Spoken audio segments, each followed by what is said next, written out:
Welcome to class 10 of probability. आज हम पढ़ेंगे कंडीशनल प्रोबेबिलिटी। बहुत ही इंपॉर्टेंट टॉपिक है और थोड़ा सा ध्यान में रखने वाला टॉपिक है, क्योंकि इसी के ऊपर बेस्ड फिर बाकी की जितने भी प्रोबेबिलिटी कंसेप्ट हैं वो कंडीशनल प्रोबेबिलिटी के ऊपर ही बेस्ड हैं। ओके, तो कंडीशनल प्रोबेबिलिटी आज हम इस वीडियो में देखेंगे कि एक्चुअल में उसका मीनिंग क्या होता है। नेक्स्ट वीडियो में हम मैथमेटिकल एक्सप्रेशन की बात कर लेंगे, लेकिन अभी इस वीडियो में ये जानना बहुत ज़रूरी है कि what is conditional probability actually means. Okay, तो देखते हैं इसको।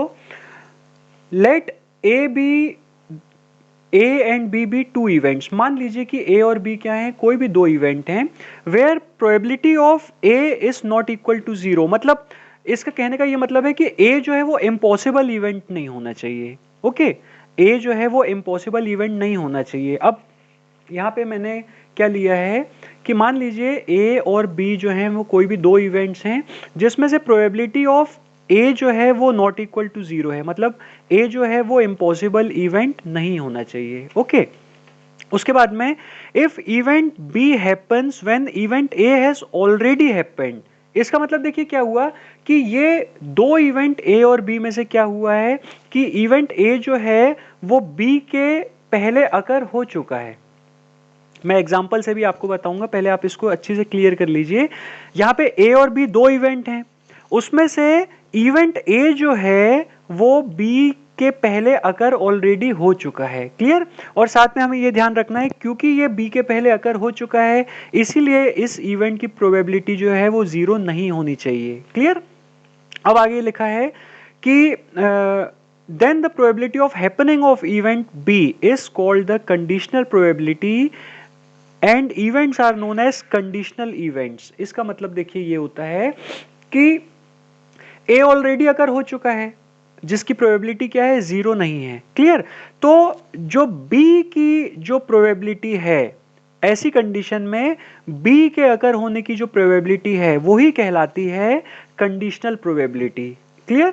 कंडीशनल प्रोबेबिलिटी किसकी? B की when A has already occurred.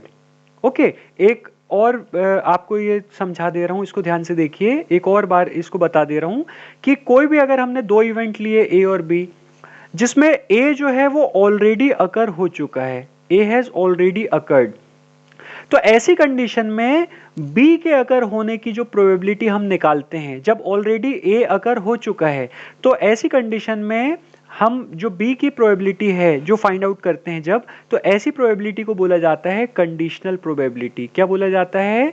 Conditional probability. Is that clear? Is that clear? यहां तक आपको ये चीज क्लियर हुई? ठीक है। अब देखिए, अब यहाँ पे ये तो डेफिनेशन में ये मैंने लिखा था। अब सपोज कीजिए, अब आप सोच रहे होंगे कि ए ही क्यों पहले अकर हो रहा है, बी नहीं अकर हो सकता। चलिए मान लीजिए कि पहले बी अकर हो गया। ओके, अगर इवेंट बी पहले अकर हो जाता है तो हमको इसकी प्रोबेबिलिटी क्या लेनी पड़ेगी इस इवेंट की? Not equal to zero. मतलब ये बी इस कंडीशन में इम्पॉसिबल इवेंट नहीं हो सकता। क्लियर? तो यहाँ पे देखिए क्या था, ए जो है वो इवेंट बी के पहले अकर हो रहा था। अब मैंने यहाँ पे क्या ले लिया, बी जो है इवेंट वो ए के पहले अकर हो रहा है। क्लियर? तो ऐसी कंडीशन में ए की प्रोबेबिलिटी फाइंड आउट करना जब बी ऑलरेडी अकर हो चुका है, जब बी ऑलरेडी अकर हो चुका है, तो ऐसी प्रोबेबिलिटी को हम क्या बोलते हैं? Conditional probability. क्या बोलते हैं? Conditional probability. क्लियर है? हमें यह चीज ध्यान में रखनी है कि अगर ए बी से पहले अकर हो रहा है तो ए की प्रोबेबिलिटी जीरो नहीं होनी चाहिए, और अगर बी ए से पहले अकर हो रहा है तो बी की प्रोबेबिलिटी जीरो नहीं होनी चाहिए। इसका मतलब यही है। क्लियर? और ऐसे दो इवेंट्स को हम क्या बोलते हैं? Conditional events. क्या बोलते हैं हम इनको? Conditional events.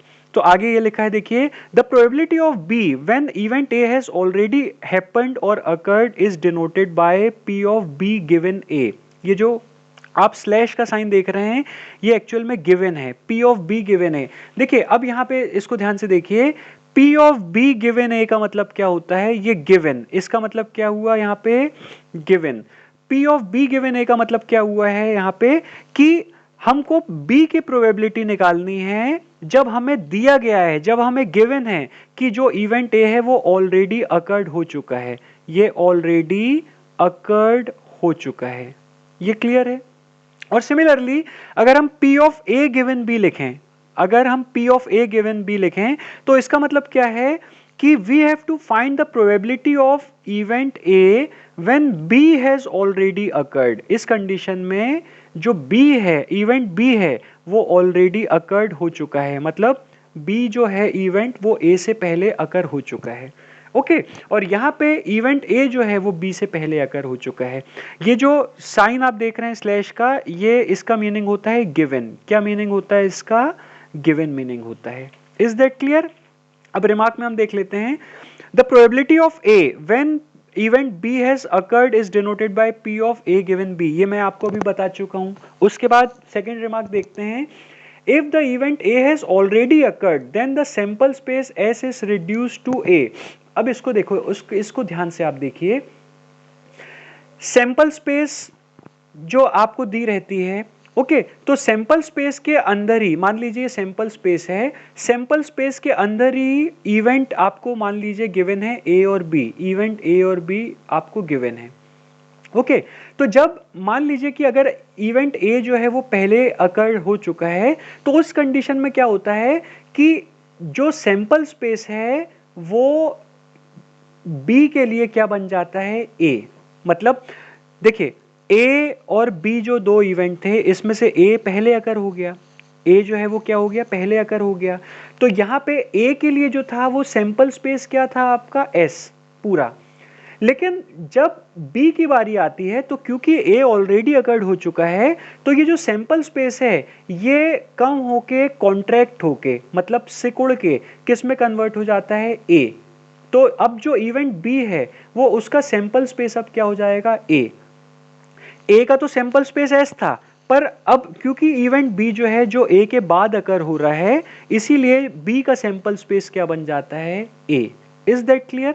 अब यहां पे हम देखते हैं एग्जाम्पल से आपको और क्लियर हो जाएगा कि कंडीशनल प्रोबेबिलिटी हम कैसे पहचानेंगे कि ये कंडीशनल प्रोबेबिलिटी का सम है या नहीं है। देखिए जैसे if a bag contains 5 white and 6 red balls and a white ball is drawn, then the probability of drawing a white or a red ball when the first ball drawn is not replaced is the conditional probability। अब इसका आप meaning समझिए, इसका meaning आप समझिए तो आपको पूरा क्लियर होगा। देखिए सपोज कीजिए कि ये मैंने एक बैग लिया है, ये क्या है? मेरा एक बैग है।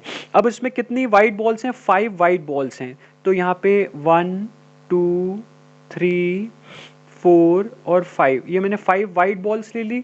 उसके बाद मैं 6 रेड बॉल्स ले ली।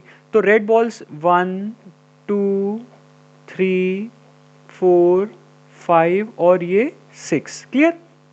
तो एक बैग में 5 वाइट बॉल्स हैं और 6 रेड बॉल्स हैं, मतलब टोटल बॉल्स इधर कितनी हो गई? 11 हो गई। ओके इसके बाद में देखिए क्या लिखा है, then the probability of drawing a white ball, sorry white और red ball when the first ball drawn is not replaced is conditional probability. अब देखो, अब इसमें क्या लिखा है? And a white ball is drawn, मतलब इसके पहले क्या किया है? इवेंट E1 क्या कह रहा है कि अ white ball is drawn, a white ball is drawn, मतलब हमने क्या किया? एक वाइट बॉल जो है वो निकाल ली, यहां से वाइट बॉल निकाल ली। अब अगर यहां से एक वाइट बॉल हमने निकाल ली है और वापस इसको हमने इस बैग में नहीं रखा है तो हमारे पास बॉल जो है वो एक कम हो जाएगी, मतलब हमारे पास कितनी बॉल्स होंगी? टोटल अब 10 बॉल्स होंगी। तो यहाँ पे अगर अब मैंने एक वाइट बॉल निकाल ली है तो मेरे पास यहाँ पे कितनी वाइट बॉल्स बची? टोटल 4, 1 2 3 और 4, क्योंकि एक बॉल मैंने ड्रॉ कर ली है और इसको रिप्लेस नहीं किया है, मतलब वापस से इस बैग में नहीं रखा है। और रेड बॉल मेरी कितनी हो जाएंगी? 6, 1 2 3 4 5 एंड 6। Is that clear? अब अगर मुझे प्रोबेबिलिटी निकालनी है, देखिए मैं यहां तक सम कर चुका हूं कि एक बॉल में सॉरी एक बैग में 5 वाइट और 6 रेड बॉल्स थी और एक वाइट बॉल निकाल ली गई है। ओके तो यहाँ पे इवेंट E1 अकर हो चुका है, इवेंट E1 क्या हो चुका है? अकर हो चुका है। Then the probability of drawing a white और a red ball when the first ball drawn is not replaced is the conditional probability. अब आप ये देख सकते हैं कि यहाँ पे सैंपल स्पेस में कितने सैंपल पॉइंट्स थे? देखिए टोटल 11 थे, अभी रिड्यूस होके क्या हुए? 10 हो गए। यही कारण है जो मैंने आपको बताया था कि जब कोई इवेंट अगर हो चुका रहता है, उसके बाद में जो सेकंड इवेंट की जब हम प्रोबेबिलिटी फाइंड आउट करते हैं तो वो फर्स्ट इवेंट के ही जितने एलिमेंट्स हैं वो पूरे सैंपल स्पेस कहलाते हैं। क्योंकि यहाँ पे एक, ये देख सकते हैं आप, एक आपने बॉल यहाँ पे निकाल ली है, ड्रॉ कर ली है, तो ये सैंपल स्पेस जो है वो रिड्यूस हो चुका है। Is that clear? अब हम यहाँ पे आगे देखते हैं कि अब बिना रिप्लेस किए, अब हमने बैग में बॉल रिप्लेस नहीं की है, तो यहाँ से अगर हम कोई भी रेड या वाइट बॉल निकालने की प्रोबेबिलिटी फाइंड आउट करते हैं तो ये कंडीशन होती है किसकी? कंडीशनल प्रोबेबिलिटी की। अब जो इवेंट E2 अकर हो रहा है ये क्या है? वाइट और red ball is drawn, a white और a red ball is drawn. अब हम यहाँ पे देख सकते हैं कि इवेंट E1 के कारण इवेंट E2 में असर हुआ, क्योंकि यहाँ पे हमने बॉल जो है वो रिप्लेस नहीं की है वापस, तो इसलिए बॉल जो है वो 11 से घट के क्या हो जाएंगी? 10 हो जाएंगी। क्लियर? तो 11 से घट के क्या हो जाएंगी? 10 हो जाएंगी। तो ऐसा इवेंट जो है, ऐसे दो इवेंट्स जो हैं वो क्या कहलाते हैं? Conditional event. ओके, और यहाँ पे हम प्रोबेबिलिटी अब किसकी निकालेंगे? P of E2 given E1। इसका मतलब क्या हुआ? हम प्रोबेबिलिटी E2 की निकालेंगे when event E1 has already occurred. Is that clear? I hope आपको ये चीज क्लियर हो गई होगी। इसको कैलकुलेट कैसे करते हैं वो तो हम आगे फर्दर वीडियोस में डिस्कस करेंगे, लेकिन ये जानना बहुत ज़रूरी है कि यहाँ पे कंडीशनल प्रोबेबिलिटी या कंडीशनल इवेंट होते क्या हैं। अब उसी को हम आगे देखते हैं। देखिए क्या लिखा है, in case first ball drawn is replaced. अब देखिए इसमें क्या लिखा है, in case the first ball drawn is replaced and mixed in the contents of the bag, the probability of drawing a second ball in such a case is independent. The probability of drawing the first ball in such a case, the probability is not conditional. इसका मतलब देखिए क्या हुआ, अब मैंने क्या किया कि दूसरे केस में मैंने क्या किया कि बॉल वापस इधर रिप्लेस कर दी। तो रिप्लेस अगर कर दी है, मतलब जो निकाली थी मैंने व्हाइट बॉल उसको वापस से रिप्लेस कर दिया है, तो यहाँ पे मेरे पास जो अब जो जितने भी मेरे पास सैंपल पॉइंट्स रहेंगे वो टोटल कितने हैं? 11 ही हैं। मतलब इस पर कोई इफेक्ट नहीं हो रहा है। तो यहाँ पे अगर मैं इवेंट E2 के निकलने की बात करूं या प्रोबेबिलिटी फाइंड आउट करने की बात करूं तो इस केस में क्या होगा बताइए? इस केस में मेरे पास 10 नहीं, अब 11 ही टोटल बॉल्स हैं। कहने का ये मतलब हुआ कि इवेंट E1 E2 जो है उस पे E1 का कोई इम्पैक्ट नहीं हुआ, कोई फर्क नहीं पड़ा E1 का, क्योंकि सैंपल स्पेस तो सेम ही मुझे मिल रहे हैं, यहाँ पे भी 11, यहाँ पे भी 11। लेकिन पिछले एग्जाम्पल जो हमने किया था उसमें क्या था, यहाँ पे 11 थे और यहाँ पे क्या हो रहे थे? 10 थे। तो उस कंडीशन में E2 को जो है वो फर्क पड़ रहा था इवेंट E1 के होने से, लेकिन यहाँ पे इवेंट E2 को इवेंट E1 के होने या ना होने से कोई फर्क नहीं पड़ रहा है, क्योंकि उसके सैंपल स्पेस में कोई फर्क नहीं पड़ रहा है, कोई सैंपल स्पेस रिड्यूस नहीं हो रहा है। तो ऐसा जो एग्जाम्पल है ये क्या कहलाता है आपका? नॉट कंडीशनल, मतलब अनकंडीशनल प्रोबेबिलिटी का। क्लियर है? हम ये भी कह सकते हैं कि कंडीशनल प्रोबेबिलिटी तब अकर होती है जब ये दोनों इवेंट्स आपस में डिपेंडेंट हो। हम डिपेंडेंट इवेंट्स पढ़ चुके हैं। और अनकंडीशनल कब होती है? जब ये दोनों इवेंट्स क्या हो? इंडिपेंडेंट हो। क्लियर? आई होप आपको ये चीज़ क्लियर हो गई होगी, एग्जाम्पल क्लियर हो गया होगा और कंडीशनल प्रोबेबिलिटी का कंसेप्ट क्लियर हो गया होगा। नेक्स्ट वीडियो में हम कुछ फंडामेंटल्स लॉ ऑफ प्रोबेबिलिटी या फंडामेंटल रूल्स ऑफ प्रोबेबिलिटी देखेंगे। ओके, और उसके बाद में हम कंडीशनल प्रोबेबिलिटी की प्रॉपर्टीज को देखेंगे। Thank you.